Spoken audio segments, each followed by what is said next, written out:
নমস্কার সবাইকে, কেমন আছেন আপনারা সবাই? আর আজকে চলে এসেছি আরেকটা মাছের রেসিপি নিয়ে। আ শীতকাল আর একটু মাছটা অন্যরকম করে খেতে, নানান রকম খেতে ভালোই লাগে। তো আমি এখানে ১ম এ মাছটাকে আ ভিনিগার আর একটু নুন দিয়ে ভিজিয়ে রাখছি। যখনই এরকম কাঁচা কোনো মাছ হয়, হ্যাঁ, আজকে আমি কাঁচা মাছটাই রান্না করব। যখনই কাঁচা কোনো মাছ হয় তখনই আমি একটু ভিনেগারে দিয়ে রাখি যাতে মাছের গন্ধটা কেটে যায়।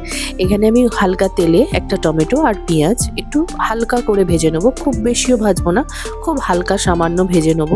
যাতে কাঁচা পেঁয়াজের গন্ধটাও একটু না থাকে, এটা একটু অন্যভাবে আমি মাছটাকে ভাপা করব। আ নরমালি যেরকম আমরা কাঁচা পেঁয়াজ, কাঁচা টমেটো দিয়ে করি সেরকমভাবে নয়, একটু অন্যভাবে করব। ভালো লাগবে দেখবেন। ১ চামচ সাদা সর্ষে, ১ চামচ কালো সর্ষে আর ১ চামচ পোস্ত।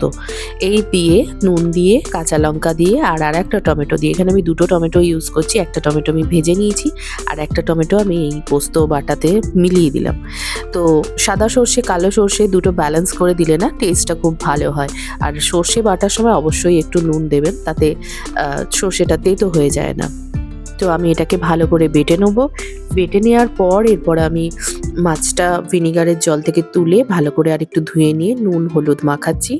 নুন হলুদ মাখিয়ে নিয়ে তার সঙ্গে একটু তেলও মাখাবো।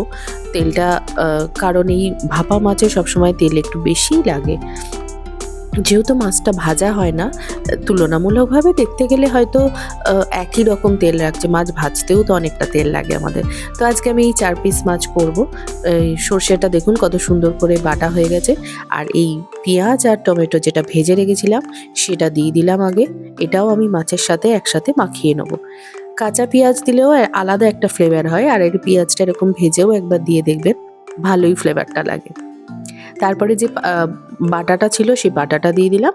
ভালো করে এবার মাখিয়ে নিয়ে আমি 30 মিনিট মতো রেস্টে রেখে দেবো। যাতে মসলাটা খুব ভালো করে এর সঙ্গে মিশে যায়। আর আরেকটুখানি আমার মনে হচ্ছিল যে তেলটা, আর এটা অবশ্যই সর্ষের তেলে রান্না করবেন। এমনিতেও জানো তো সর্ষের তেল আমাদের খাওয়া খুবই ভালো। সাদা তেলের থেকেও সর্ষের তেল খাওয়াটা ভীষণ উপকারী। তো সেই হিসেবে সর্ষের তেল খাওয়াটা খুবই ভালো। তো এখানে আমি কড়াইয়ে পুরোটা 30 মিনিটস রাখার পর কড়াইয়ে পুরোটা ঢেকে দিলাম, আর কোনো কাজ নেই। এবার গ্যাসটাকে খুব একদম মানে আস্তে করে আমি এটাকে ঢাকা দিয়ে বসিয়ে দেবো, যাতে এটা আস্তে, আস্তে, আস্তে, আস্তে পুরোটা ঠিকভাবে হয়ে যায়।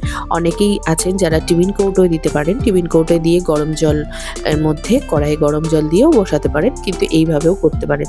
অল্প একটু ওপর থেকে ধনেপাতা আর কাঁচা লঙ্কা দিয়ে দিলাম। নামানোর সময় আমি আবার দেবো। গ্যাসটা আমি আস্তে করে রেখেছি ঢাকা দিয়ে। মোটামুটি ২০ মিনিটের মতন আমি এটা হতে টাইম দিয়েছি। ২০ মিনিট পর দেখুন মাছটা পুরোপুরি হয়ে গেছে আমার, একদম নরম হয়ে যায় মাছ। আর খেতে এত টেস্ট হয় যে বলার অপেক্ষা রাখে না। গরম, গরম শীতের দুপুরে ভাতের সাথে দারুণ লাগে। ওপর থেকে আবারও একটু ধনেপাতা ছড়িয়ে দিলাম। এর ফ্লেভারটা, যেটা ধনেপাতা আগে দিয়েছিলাম সেটা তো একরকম ফ্লেভার, আর ওপর থেকে ধনেপাতা দিয়ে দিলে এর আরেক রকম ফ্লেভার। ভিডিওটা যদি ভালো লেগে থাকে রেসিপিটা ট্রাই করে দেখবেন, অবশ্যই ভালো লাগবে। লাইক, কমেন্ট, শেয়ার করবেন আর পাশে থাকবেন। চলে আসবো নতুন আরেকটা কোনো ভিডিও নিয়ে। Thanks for watching. Take care. Bye by.